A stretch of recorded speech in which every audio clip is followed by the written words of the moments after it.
When I moved into my first apartment, I thought I finally had freedom. No more sharing rooms. No more noise from my parents yelling downstairs. Just me, my bed, my books, and a little place to call my own. It was a small studio in an old building downtown. Nothing fancy, just one big room, a tiny bathroom, and a kitchen that barely fit a fridge and stove. But it was mine, and I was proud of that. The building had thin walls. I could hear my neighbor's TV sometimes, or their dog barking during the day. But I figured that was normal. Everyone told me apartment living came with some noise. At first, I didn't notice anything weird. The guy next door seemed quiet. I saw him once in the hallway. He was in his late 30s, maybe 40, thin, pale, with slicked back hair. He didn't smile when I said hi, just stared at me and walked past. I brushed it off. Some people are just awkward. But after the first week, things started to feel off. It began with tapping. At night, when I was reading or watching TV, I'd hear a light tapping coming from the wall between our apartments. Tap, tap, tap. Always at the same time, always slow, like someone was doing it with their finger. I told myself it was pipes or settling wood, but the more I paid attention, the more it felt deliberate. Then came the breathing. I'd lie in bed with the lights off, and I could hear it. Not through the window, not from outside. It was coming from the wall. A slow, steady sound, like someone standing on the other side, inches from the wall, just breathing. Sometimes I'd knock on the wall. The breathing would stop. Then I'd hear the sound of feet slowly walking away. I wish I could say I left then. I wish I had trusted my gut. But I didn't want to give up my apartment after just a couple weeks. I kept telling myself I was being dramatic. Until the night I woke up and saw the eye. There's a crack in the paint above my dresser, about chest height. I never thought much about it, just one of those old building flaws. But that night, I rolled over in bed and stared at the wall like I always do when I can't sleep. And I saw something glint in that crack. It was round, wet, moving. It was an eye. I froze. Not like the Hollywood scream kind of frozen. I mean, I couldn't even breathe. My body locked up completely. I just stared back. And then the eye blinked. I jumped out of bed and turned on every light in the apartment. I grabbed a towel and shoved it into the crack. My hands were shaking so bad I could barely hold the towel still. I didn't sleep that night. I sat on the couch with the kitchen light on, staring at the wall, waiting for something else to happen. Nothing did. But the next morning, when I pulled the towel out, it was damp, like someone had breathed on it. I went to the building manager immediately. I told him what I'd seen, and he looked at me like I was crazy.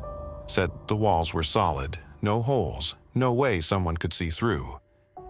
But he agreed to check it out just to make me feel better. 2 days later, he came back. His face was pale. There was a hole, he said, inside the wall. It's been patched now. But yeah, it wasn't just a crack. I asked what was in the wall. He didn't want to say, but I pressed him. There were multiple holes, about eye level, carved clean through the plaster. And I found a stool on the other side of the wall, right where they lined up. That was all I needed to hear. I packed a bag and stayed with my cousin that night. When I went back to move out completely, I brought my cousin and her boyfriend with me. We didn't say a word to the guy next door, but I could feel him watching from his peephole. I didn't care. I was done. Before I left, I taped over the crack. Not to protect myself, but to protect whoever moved in next, and I left a sticky note on the wall. If you see the eye, don't wait, leave. I still check the walls in every place I live. Even now, years later, when I stay at hotels or friends' houses, I press my ear to the wall, and I listen, just in case. I never used to believe in nightmares that could follow you into real life, but after this, I believe in a lot of things now. It started at the cafe where I worked part-time while finishing school. I worked mornings mostly, early shifts, which meant regulars. The same sleepy people ordering the same drinks day after day. It was routine, safe, until the day he came in. He was quiet, tall, and a little too thin. His hair was long and hung in front of his face. He ordered the same thing every morning. A black coffee.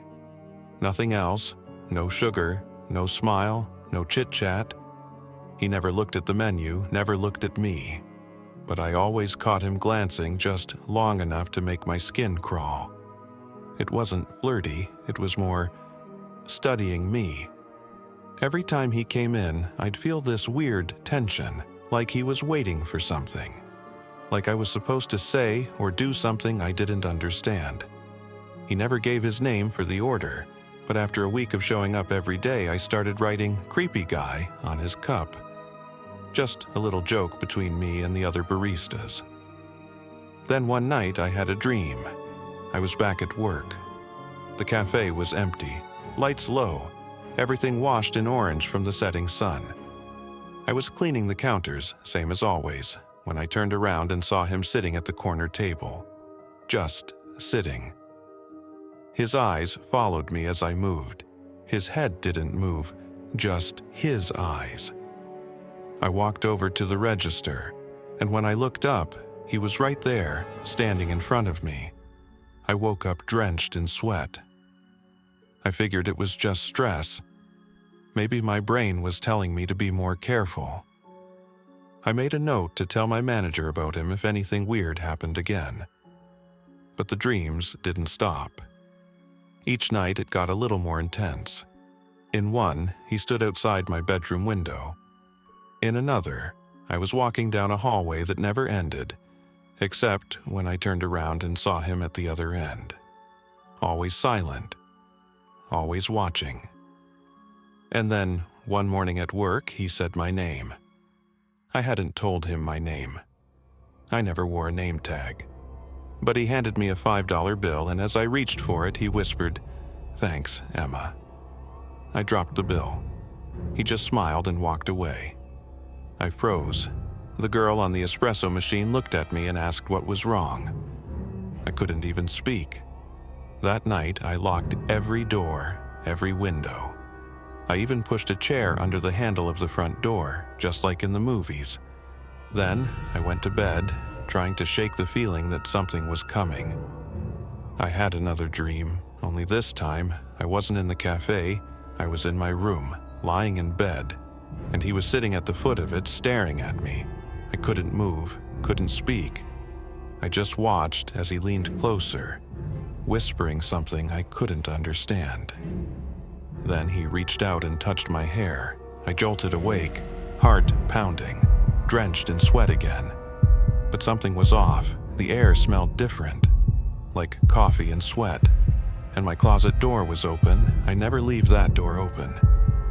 I grabbed my phone and turned on the flashlight.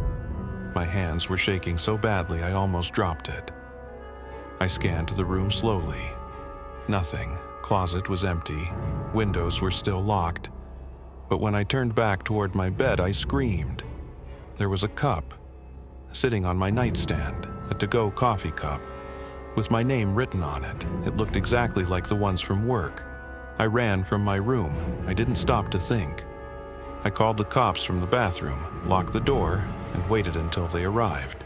They searched the house, found no signs of forced entry, no one hiding anywhere. But that cup? I hadn't brought it home.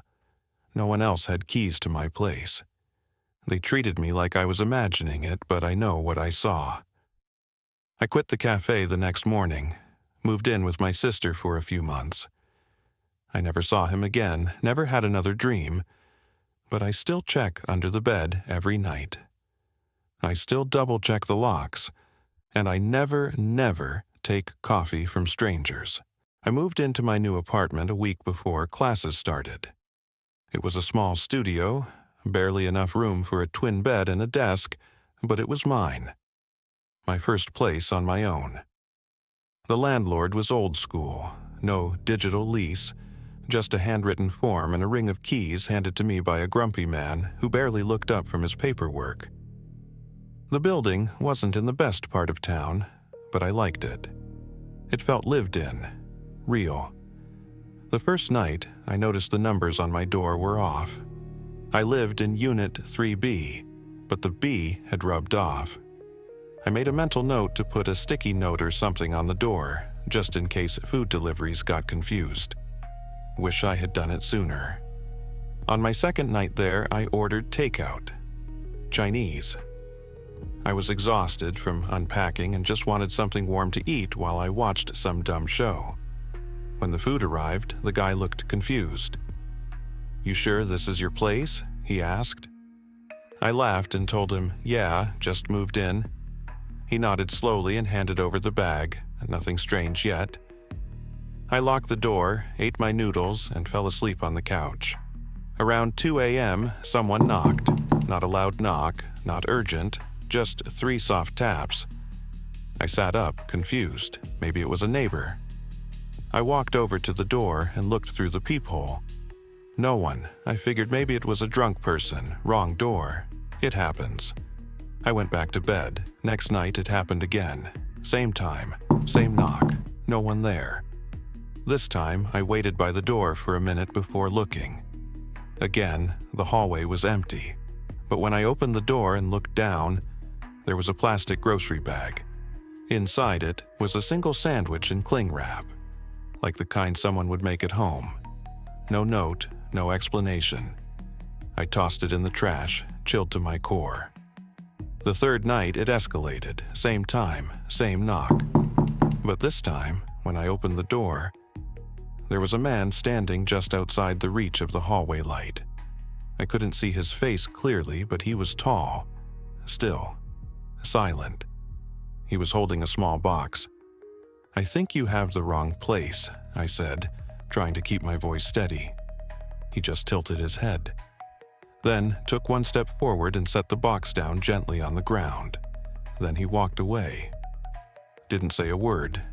I slammed the door shut and locked everything. Deadbolt, chain, everything. I didn't even want to touch the box. I pushed it away with a broom and left it outside. Next morning, it was gone. I told myself maybe this was just a weird misunderstanding. Maybe someone used to live in this unit. Maybe I was just overthinking everything. But then, that afternoon, I got a call. Block number. I answered out of reflex. "I saw you open the door last night," the voice said. It was a man, quiet, like he was whispering through a smile. "You didn't even open the box, that's rude." I hung up. I called the building manager, told him someone was harassing me. He told me he'd check the security cameras and call me back. He never did. That night, I didn't sleep.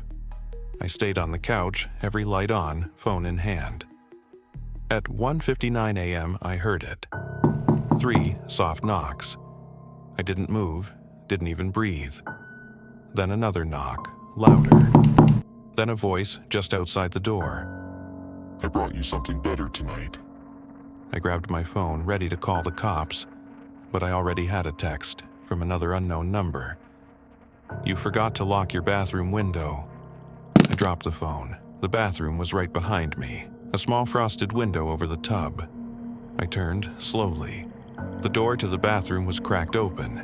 That window had been closed when I moved in. I knew it had. I didn't check. I ran. Out the front door, barefoot, straight down the hall and out onto the street. I didn't stop running until I hit the corner gas station. The clerk must have thought I was insane, but he called the police for me. They searched the apartment. No sign of anyone. But the bathroom window, wide open.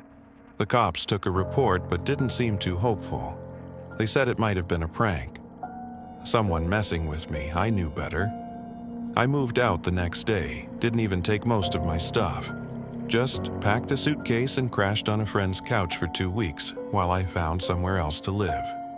The worst part? A week later, my old landlord called. He said someone else had moved into 3B, and they'd started getting strange packages at their door. No name, just a note that said, "This is the right address now."